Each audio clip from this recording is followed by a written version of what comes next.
ప్రయాణికులపై RTC పరోక్ష బాధుడు. అదే దూరం కిలోమీటర్లు లెక్కన పెంపు. రౌండప్ పేరుతో 3-4 కిలోమీటర్లకు ఆర్టీసీ అదనపు వసూళ్లు. టోల్ ఛార్జీలో సైతం టికెట్లపై 20-30 రూపాయలు పెంపు.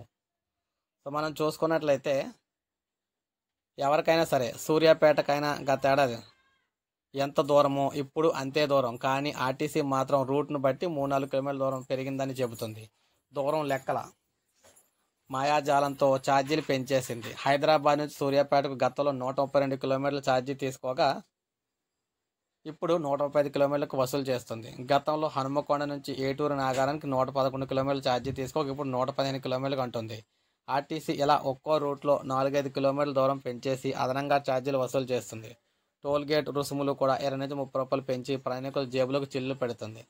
ఇదేం రౌండప్. గతంలో చిల్లర సమస్య పేరుతో ఆర్టీసీ టికెట్ ఛార్జీలని 1-2 రూపాయలు పెంచింది. కానీ ఇప్పుడు ఏకంగా నగరాలు పట్టణాలకు మధ్య దూరాన్ని రౌండప్ పేరుతో పెంచేసింది. ఇక్కడ చిల్లర సమస్య లేదు. పైగా ఆన్లైన్ సదుపాయంతో ఇక్కడ పైసల్లో కూడా చెల్లించే వెసులుబాటు ఉంటుంది. రౌండప్ విధానంలో ఆర్టీసీ తీరు నిజాయితీగా లేదన్న ఆరోపణలు వస్తూ ఉన్నాయి. ప్రయాణ దూరాన్ని 110, 115, 120 కిలోమీటర్లు ఇలా ఆర్టీసీ లెక్కిస్తుంది. 111 కిలోమీటర్ల దూరం ఉంటే 110 కిలోమీటర్లుగా చేయాలి. కానీ 115 కిలోమీటర్లు చేసేసింది. 132 కిలోమీటర్ల దూరం 130 కిలోమీటర్లు రౌండప్ చేయాలి. కానీ 115 కిలోమీటర్లు వసూలు చేస్తుంది.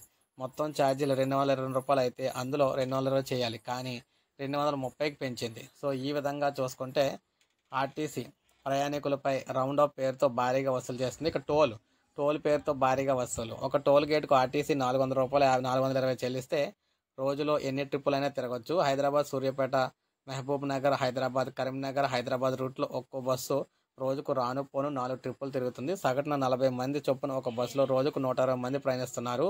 ఒక్కో ప్రయాణికుడి నుంచి 46 రూపాయల చొప్పున అంటే 7,360 రూపాయల ఆదాయం టోల్ ఛార్జీల రూపంలో ఆర్టీసీ తీసుకుంటుంది. చెల్లించే టోల్ మొత్తానికి ప్రయాణికులు చెల్లించి వసూలు చేసే టోల్ లెక్కకు మధ్య భారీ వ్యత్యాసం అయితే ఉంటుందన్నమాట. సో ఈ విధంగా కూడా వసూలు చేసి మొత్తం మీద ఆర్టీసీ అనేది ప్రయాణికులపై భారం అయితే మోపుతుంది అనమాట. సో ఇది మనకు అప్డేట్. ఒక లైక్ చేయండి, సబ్స్క్రైబ్ చేసుకోండి, మన ఛానల్ సబ్స్క్రైబ్ చేసుకోండి.